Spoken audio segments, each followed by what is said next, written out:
Hello everyone, welcome back to my YouTube channel. तो आज की इस वीडियो में हम रुपी के ऊपर बात करेंगे। हम सबको पता है कि रुपी डिप्रिशिएट हो रही है और वो काफ़ी कंसर्निंग है। कहीं ना कहीं आरबीआई क्या कर रहा है उसके बारे में भी बात करेंगे, क्या ट्रेंड चल रहा है उसके बारे में बात करेंगे। तो will try to cover each and everything in this particular lecture. ये वाला आर्टिकल बिजनेस लाइन में पब्लिश हुआ था।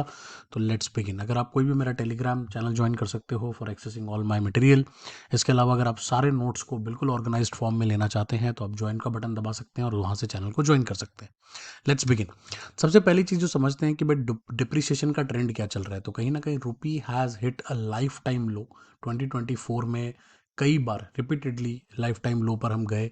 डिप्रिसिएशन जो है ऑलमोस्ट 2.6% का हुआ है इसी ईयर में 2024 में। ठीक है। कंपाउंडेड एनुअल डिप्रिसिएशन जो रहा है 2015 से लेकर 2024 के बीच में वो भी 3% के आसपास है, with losses in 9 of the last 10 years. 10 सालों में, पिछले मतलब ना कि 9 सालों में आपका जो डिप्रिसिएशन ही रहा है।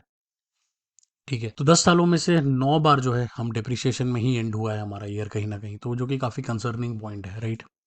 अब आरबीआई का रोल क्या है करेंसी मैनेजमेंट को लेकर, उसके बारे में बात करते हैं। तो RBI has manage the rupee movement in an orderly manner over the last decade. कहीं ना कहीं आरबीआई लगातार इस कोशिश में लगा रहता है, एक ऑर्डरली मैनर में उसको रेगुलेट करने की कोशिश करता है ताकि रूपी जो है वो हमेशा कंट्रोल में रहे और बहुत ज़्यादा डिप्रिशिएट ना करे।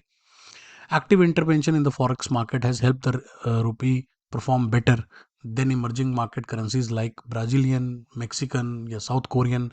मतलब ये जो करेंसीज हैं, पेसो हो गया चाहे वॉन हो गया, मतलब इनका तो बहुत ही बुरा हाल है, बहुत ज़्यादा ये डिप्रिशिएट हो गई हैं, राइट।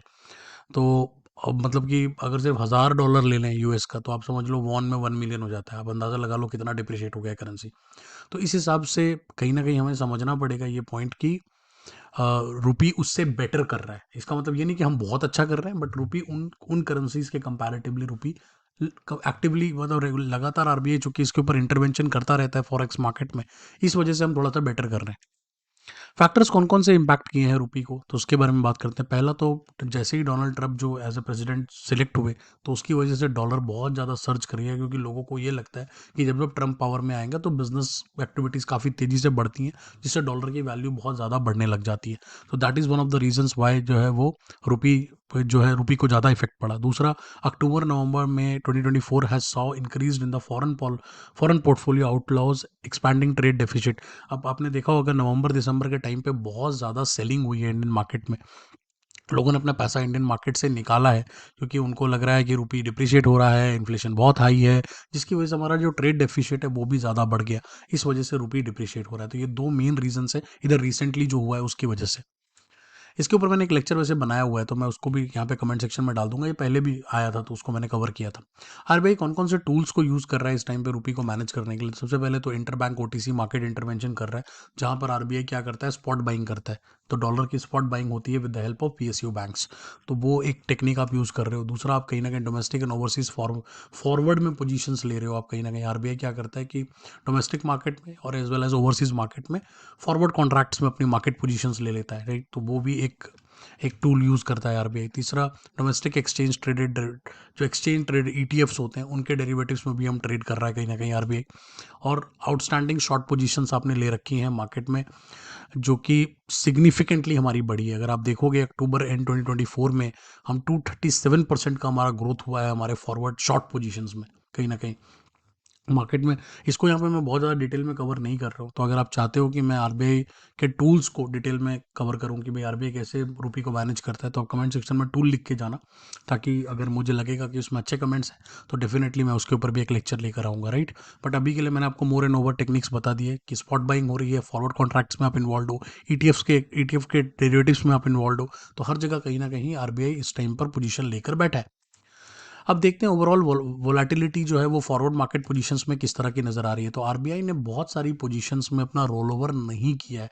तो मैं आपको थोड़ा सा समझा देता हूँ कि रोल ओवर होता क्या है। तो कभी जब भी हम किसी फॉरवर्ड कॉन्ट्रैक्ट या फ्यूचर कॉन्ट्रैक्ट में इन्वॉल्व होते हैं तो वहाँ पर आपके पास ऑप्शन होता है कि आप या तो अपना कॉन्ट्रैक्ट क्लोज कर लो या फिर आप फ्यूचर के लिए रोल ओवर कर दो। अगर आपको लग रहा है कि भाई आपको लॉस हो रहा है और आप फ्यूचर में वो पैसा रिकवर कर सकते हो तो आप रोल ओवर पोजीशन ले सकते हो अपना।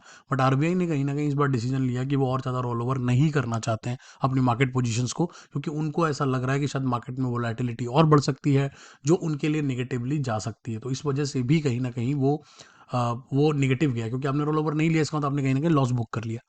Short dollar positions increase risk, और कहीं ना कहीं जो शॉर्ट डॉलर की हमारी पोजीशंस है उससे हमारी रिस्क बढ़ती है, वो हमारी जो है लॉसेस का एक बड़ा can lead to future losses.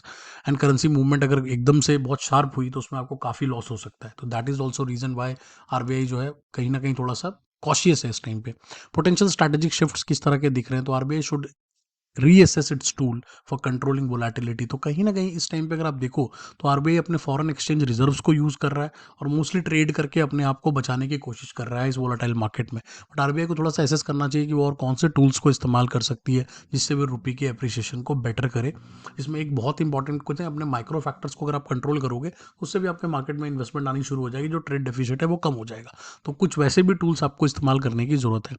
Appreciation could control the imported inflation and reduce the liabilities of the companies boring overseas. Plus इससे थोड़ा सा इन्फ्लेशन भी हमारा कंट्रोल हो जाएगा, प्लस बहुत सारी जो कहते हैं ना कि ओवरसीज बोरिंग हमारी हो रही है, कंपनीज ओवरसीज भी बहुत ज़्यादा बोरिंग करती है, वो भी रिड्यूस होगा। तो दैट विल हेल्प ओवरऑल जो है हमारे रुपये को अप्रिशिएट होने में। So thank you so much. I hope कि आपको ये पूरा आर्टिकल समझ में आ गया कि भाई क्या हो रहा है, क्यों हो रहा है, सारी चीज़ें मैंने यहाँ पे डिटेल में समझा दी। हम अगले वीडियो में फिर मुलाकात होगी। आई होप कि आपको ये वाला लेक्चर पसंद आया होगा। Thank you.